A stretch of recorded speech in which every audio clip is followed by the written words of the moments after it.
How's everybody today? Y'all ready for another dose of Vivian? I've been working on this for a long time now. I hope you all like it. Thank you all for coming out today. I really appreciate it. Everybody here really appreciates it. My grandchildren are not here today. I wanted them here. I wanted them to see their grandmother speak. To see that when their country falters, you have to speak up.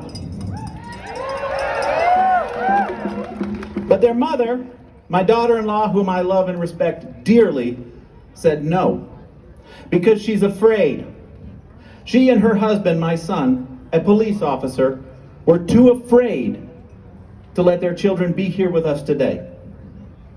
Now, I respect them for that, but damn it, that should tell you everything. This is where we are now, people. The people who love us are afraid to be near us when we speak the truth, because the truth has become dangerous. The truth has become a threat. Our willingness to resist, our refusal to be intimidated, has put a target on all of us. And they're already going after the targets in LA.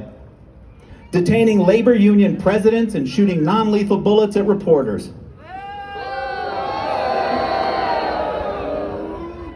But I'm still here, and you're still here. So let's start by naming some of these simple, dangerous truths. We do not live in a country of shortage. There is no scarcity of resources. The food exists, the energy exists, the money exists. The only real shortage we face is courage from our leaders and care from our systems. Every other crisis is manufactured, designed to make you feel like survival is a prize to earn. It's not. It's a right. So why doesn't it feel like one? Because we are governed by exhaustion. This administration, and many before it, taking lessons from the darkest chapters in human history, has learned that they do not need to defeat us. They just need to wear us down. They flood us with chaos, as Kim talked about. They tie up the courts with nonsense. They overload corporations with tariffs, threats, and illegal mandates. They don't need to win, they just need to keep you tired. And it's working. They've stripped rights and health care from the people we love. They steal funding from our schools and security from our retirement. And when a neighbor is dragged away without a warrant, we don't open the door. We stay quiet because we don't want to be next. Now, I attended a civil rights training recently, and they told us something horrifying. And I want you to remember this. None of the local arrests or detentions that they had looked at had valid warrants. People gave up their rights because they were scared, because they didn't know they had the right to say no. And this administration is counting on that fear. But we've been asking the wrong question. It's not, can we survive this? The question is, why the hell should we have to?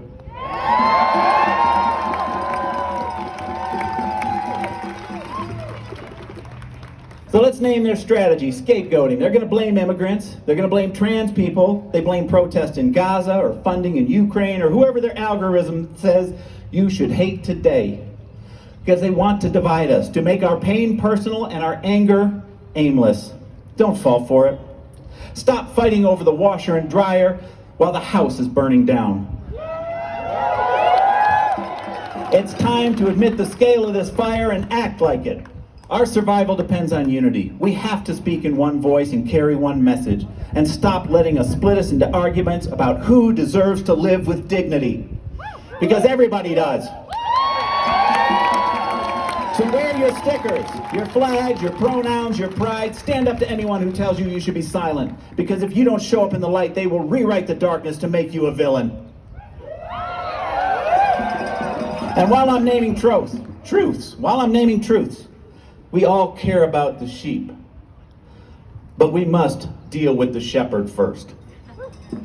This country's problems aren't coming from your immigrant neighbors or trans athletes. They're coming from the people who profit off your division. And while they divide us, they're erasing us. They're banning books, gutting libraries, rewriting curriculum, anything to make sure the next generation doesn't know who we were, what we survived, or how we fought back. They want our children to grow up without the legacy of American compassion and strength that our forefathers built. Without knowing the names of female leaders, black freedom fighters, immigrant poets, disabled warriors, trans activists, and the truth tellers who stood here in defiance before. Yes, our country is split. I don't believe it's between left and right, though. I'm talking about hoarders and helpers. Those stockpiling wealth and those scraping together enough care through nonprofit desperation. And believe me, we have incredible nonprofits in this country, and I love them all, and they do amazing work. But I want a world where nonprofits don't exist. Not because nobody cares, but because nobody's hungry anymore. So let's talk about systems. Healthcare, justice, immigration. They weren't handed down by gods. They weren't born out of truth. They were built by people, individuals. And while they were meant to serve the people, they do not listen to the people. They listen to individuals, the ones who yell the loudest, the ones with the most to offer, the ones with money. And so the squeaky wheel gets the grease, but what about the ones groaning quietly in the corner? What about the ones too exhausted, too afraid, too unheard to shout? They're the ones left behind, not because they're unworthy, but because our systems were designed to favor noise over need. It doesn't have to be this way. We can build better systems. Systems that don't just respond to power, but systems that listen and respond to suffering. Now, I'm gonna whip out my historian belt right real quick, put my hat on. Just a century ago, unchecked capitalism collapsed into the Great Depression. Roosevelt didn't save the markets, he saved the people the markets failed by creating safety nets. Not to protect the wealthy, but to shield the rest of us from their fallout. And that worked, until the wealthy discovered that the only thing they didn't own was the safety net protecting us from them. So now Trump, Elon, and the rest of that are coming for that. Well, fuck them.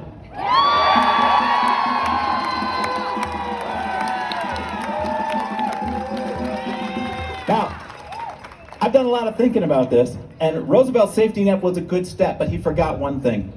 He needed a finish line. Here's the bottom line. Here's what I want you to think about when you leave here today. We need to stop hoarding. Not by taking what people have earned, but by rewarding them for their success. No taxes, no bills, no needs unmet. Relax. You've earned it, Elon. Now go the fuck home and let the rest of us get about living our lives.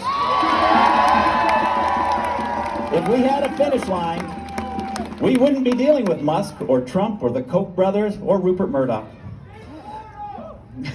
We'd have long ago put them out to pasture to live the good life. So let me just repeat the words of Martin Luther King Jr. here. We must rapidly begin the shift from a thing-oriented society to a person-oriented society. I'll say it again. We live in a society running on manufactured scarcity to keep the wealth, resources, and power in the hands of an elite few, but we do not need to be. So I know you're tired, so am I. I know you're afraid, we all are. But now is the time to stand up, to stand out, and take the risk, and fight for your future. Fight for the future of your grandchildren, and fight for the future of my grandchildren so they can be here when I speak.